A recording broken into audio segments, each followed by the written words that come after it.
horrible through the last two corners, and now there's Kimi Raikkonen starting his flying lap into Kopp's corner. Here's a man with an awful lot on his mind. Whatever happens here, he's going to have to go 10 places back on the grid. Same scenario as the French Grand Prix last weekend. He hangs it all out because he wants to be as far up the grid as he possibly can be. He'll want to see P1 at the end of this lap because that'll mean P11 and an opportunity to attack.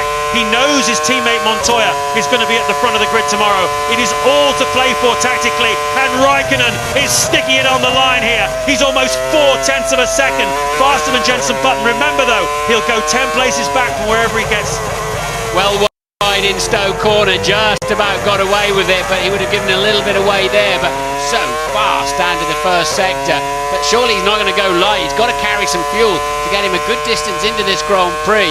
But you're right, P11 would be the best, would at least save him something. He was 13th on the grid last weekend, finished second. If he can get up to 11, he's got a half a chance still of winning the Grand Prix. Different line altogether to Button through the final part of the complex, but still a third of a second up. This is to put pressure on Alonso, who's now warming up for his flying lap. He'll be the last man to go. He'll be told what Raikkonen's done. He wants to put as much pressure as he possibly can on him to remind him he'll come through the field tomorrow. This has been a special one from Kimi Raikkonen. He goes across the line just under 0.3 of a second ahead of Jenson Button, and Ron Dennis loves it.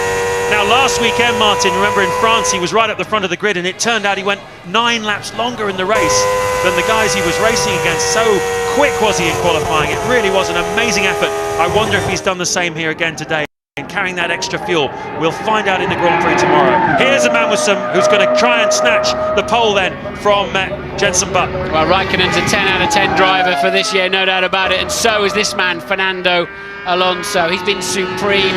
He's managed to keep himself in the hunt at every kind of racetrack all over the world that we've been so far this year.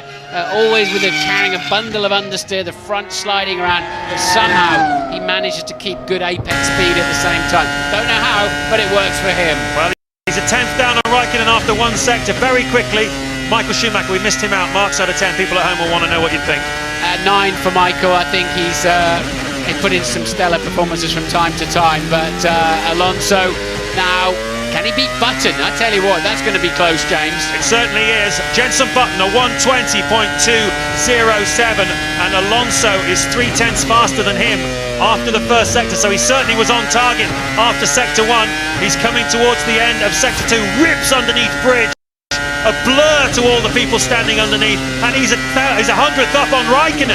Never mind Jenson Button. This looks like it's going to nick the pole away from Jenson Button. Remember, Raikkonen will go back 10 places. This has been another one of those laps from Fernando Alonso, who seems to qualify so very well. He's never raced here well.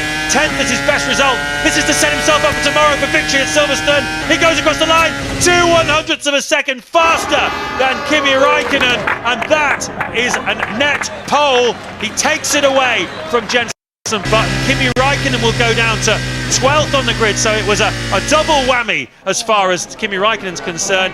And live now is a disappointed man, I imagine, Jenson Button.